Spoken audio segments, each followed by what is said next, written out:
नमस्कार मित्रों, study with Sanjay channel पे आपका हार्दिक स्वागत है। आज हम बात करने वाले हैं 22 जून के करंट अफेयर के बारे में। अब वीडियो में आपको लंबे समय के बाद प्रोवाइड कर रहा हूँ। अब कुछ इश्यू के कारण मैं आपको वीडियो नहीं प्रोवाइड कर पाया था, अब रेगुलर करूँगा। तो 22 जून के करंट अफेयर के बारे में जानते हैं, शुरू करते हैं। हर साल 21 जून को विश्व योग दिवस मनाया जाता है। 2024 में यह कौन सा वा मनाया गया है, मतलब कौन सा संस्करण मनाया गया है? तो 2024 में ये 10वां संस्करण मनाया गया है। तो ये पहला मनाया गया था, वो 2015 में मनाया गया था। तो अब 2024 में वो 10वां संस्करण है और इसका आयोजन श्रीनगर में किया गया था। जो जम्मू कश्मीर में है वहाँ श्रीनगर में आयोजन किया गया था। जबकि शुरुआत 2014 में संयुक्त राष्ट्र ने 14 जून को आधिकारिक रूप से अंतर्राष्ट्रीय योग दिवस मनाने की घोषणा की थी और पहली बार 2015 में मनाया गया था। और 2024 में इसकी थीम रखी गई खुद और समाज के लिए योग, मतलब इसका इंग्लिश में मतलब होता है yoga for self and society.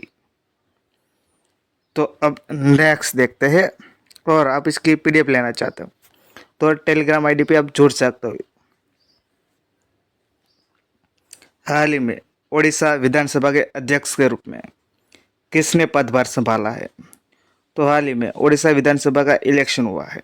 इसके कारण अभी जो भी अध्यक्ष है, मतलब वो ओडिशा के विधानसभा के अध्यक्ष बने हैं, वो बने हैं सुरमा पाठी बनी है। यह सुरमा पाठी जो ओडिशा की वो ओडिशा विधानसभा है उसकी वो दूसरी महिला अध्यक्ष बनी है। और जो पहली महिला अध्यक्ष बनी थी ओडिशा विधानसभा की वो थी प्रेमिला मालिक और ये दूसरी है सुरमा पाठी बनी है। तो ओडिशा के बारे में जानते हैं। यह है ओडिशा का मैप, आप देख सकते हो।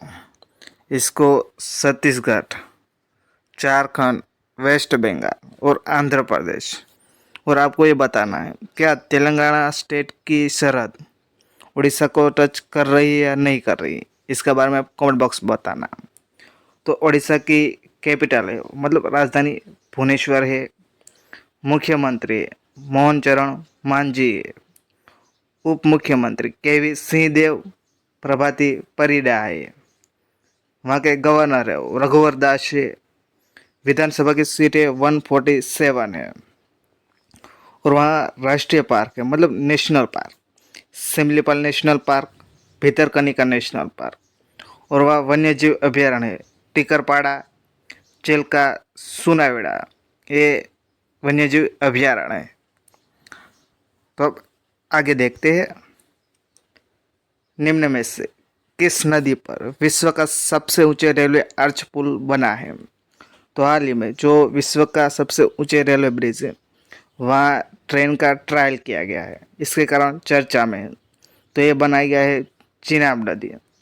जो चिनाब नदी है वो जम्मू कश्मीर में बहती है, वहाँ बनाया गया है। तो इसकी पुल है, पुल की जो लंबाई है 1.3 किलोमीटर है और इसकी हाइट कितनी है? तो 359 मीटर हाइट है, जो एफिल टावर से भी बड़ा है। तो ये आपको याद रखना है जम्मू कश्मीर में है। अब नेक्स्ट देखते हैं।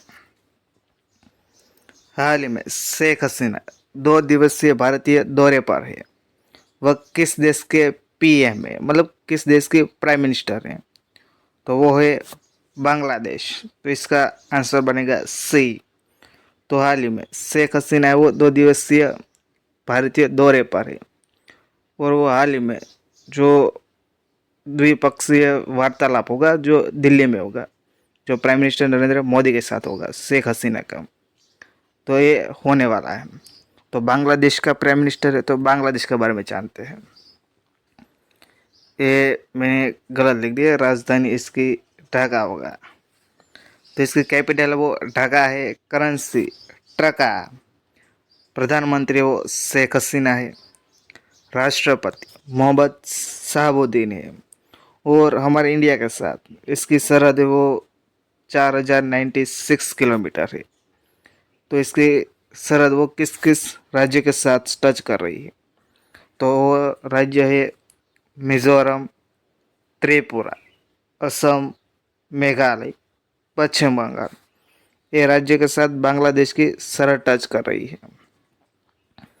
तो अब नेक्स्ट देखते हैं, हाल ही में कौन थल सेना के अगले उप प्रमुख बनेंगे। तो हाल ही में समाचारों में वो न्यूज़ है, जो थल सेना के अगले उप प्रमुख बनेंगे इसके बारे में चर्चा की गई। तो अगले बनने वाले हैं वो NS राजा सुब्रमण्यम बनेंगे।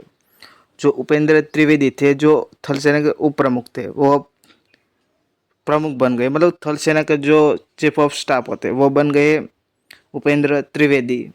तो उपेंद्र त्रिवेदी के स्थान जो उप प्रमुख का स्थान ले गए वो है NS राजा सुब्रमण्यम। तो अब नेक्स्ट देखते हैं, हाल ही में किस देश में भारत के सहयोग से निर्मित समुद्री सुरक्षा सहयोग केंद्र की शुरुआत की है। तो हाल ही में भारत के सहयोग से श्रीलंका में समुद्री सुरक्षा सहयोग केंद्र की शुरुआत की गई है। तो इसका आंसर बनेगा बी। तो हाल ही में जो विदेश मंत्री डॉक्टर एस जयशंकर वो श्रीलंका के यात्रा पर है। वहाँ डॉक्टर एस जयशंकर और वहाँ के जो राष्ट्रपति रानिल विक्रमसिंघे ने, ये दोनों ने मिलकर जो $60 लाख है, तो इसको $60 लाख में समुद्री सुरक्षा सहयोग केंद्र की शुरुआत की गई। तो इसका केंद्र होगा, मतलब इसका जो हेडक्वार्टर है वो होगा कोलंबो में। कोलंबो में जो इसकी जो समुद्री सुरक्षा है, मतलब नेवी के हेडक्वार्टर में होगा इसका केंद्र। और इसका जो उप केंद्र है वो हम्बनटोटा है। कोलंबो से जो भी सरहद है, जो समुद्री सरहद टच कर रही, वहाँ इसका केंद्र बनाया जाएगा। तो श्रीलंका में किया है, तो श्रीलंका के बारे में जानते हैं। तो ये श्रीलंका का मैप है, आप देख सकते हो। इसकी राजधानी वो श्री जयवर्धनपुरा कोटे है, जो लेजिस्लेटिव है, जबकि कोलंबो एग्जीक्यूटिव और जुडिशियल कैपिटल है। और वहाँ की करेंसी है वो रुपी है, श्रीलंकन रुपी। और वहाँ के प्रधानमंत्री वो दिनेश गुणवर्धन है। और राष्ट्रपति है वो रानिल विक्रमसिंघे है। तब नेक्स्ट देखते हैं, हाल ही में डेविड जॉनसन का निधन हो गया है। वह किस खेल से जुड़े थे। तो हाल ही में क्रिकेट थे, जो क्रिकेट खेल से जुड़े थे वो डेविड जॉनसन थे। वो एक भारतीय क्रिकेटर थे। ये थे डेविड जॉनसन, जो अपनी 4 मंजिला होती है, मतलब चौथे मंजिल से वो गिर के इसकी डेथ हो गई है। जो कर्नाटक क्रिकेट एसोसिएशन के साथ जुड़े थे। तो ये आपको याद रखना है। अब नेक्स्ट देखते हैं, हाल ही में राष्ट्रपति ने किसको लोकसभा का प्रोटेम स्पीकर के रूप में नियुक्ति की है। तो हाल ही में भर्तृहरि महताब को राष्ट्रपति ने लोकसभा का प्रोटेम स्पीकर के रूप में नियुक्ति की गई।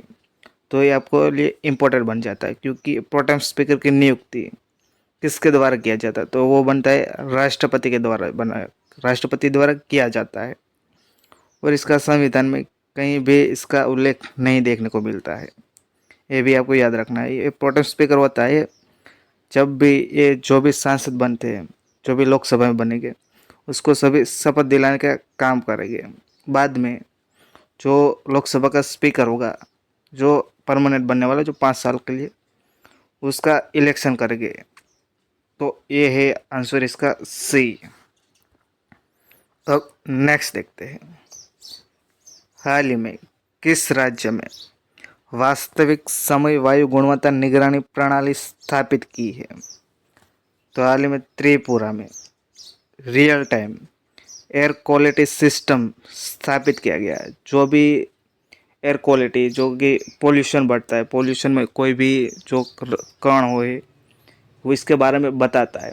जो सेंट्रल पोल्यूशन कंट्रोल बोर्ड है, इसका सर्वर वो एक एप्लीकेशन है, जो है समीर ऐप के द्वारा इसमें बताया जाएगा कि इसमें रियल टाइम कितना पोल्यूशन है, कितनी इसमें कौन सा वायु सबसे ज़्यादा है, इसके बारे में प्रॉपर इसमें रियल टाइम बताया गया है। तो त्रिपुरा में ये किया गया है। तो त्रिपुरा के बारे में जानते हैं। तो इसकी कैपिटल है वो अगरतला है। मुख्यमंत्री है वो मानिक शाह है। गवर्नर है इंद्रसेना रेड्डी है। और वहाँ की विधानसभा की सीट है वो 16 है, मतलब 60। इसकी सरहद टच करे वो असम और मिजोरम से कर रही है। और त्रिपुरा ओनली एक स्टेट है जो बांग्लादेश के तीनों साइड से घिरा हुआ है। और अंतर्राष्ट्रीय सरहद है वो इसके बांग्लादेश के साथ है। और वहाँ राष्ट्रीय पार्क है वो क्लाउडेड लेपर्ड नेशनल पार्क है। और बाइसन नेशनल पार्क है वो त्रिपुरा में देखने को मिलता है। अब नेक्स्ट देखते हैं। हाल ही में डोनाल्ड सदरलैंड का निधन हो गया है। वह क्या थे? तो वो एक कैनेडियन अभिनेता थे। तो इसका आंसर बनेगा सी। तो ये है डोनाल्ड सदरलैंड जो कैनेडियन अभिनेता है। अब नेक्स्ट देखते हैं। हाल ही में किसको आईसीसी पुरुष क्रिकेट ऑफ द ईयर 2023 की ट्रॉफी मिली है?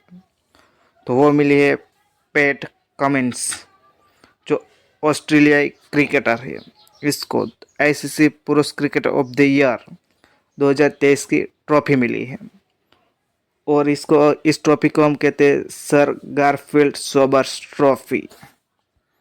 ये आप देख सकते हो, फोटो में मैंने ली है। आप सर गारफील्ड सोबर ट्रॉफी को हम ICC men's cricketer of the year भी कहते हैं, जो 2023 का मिला है पैट कमिंस को। जबकि आईसीसी पुरुष one day cricketer of the year का 2023 का अवार्ड है वो विराट कोहली को दिया गया है, जो T20 में होता है। आईसीसी पुरुष T20 cricketer of the year का अवार्ड सूर्य कुमार यादव को दिया गया है। तो ये आपको याद रखना है। तो वीडियो आपको अच्छा लगे तो लाइक कर देना, शेयर कर देना। चैनल बने तो चैनल को सब्सक्राइब कर देना। वीडियो देखने के लिए थैंक यू सो मच।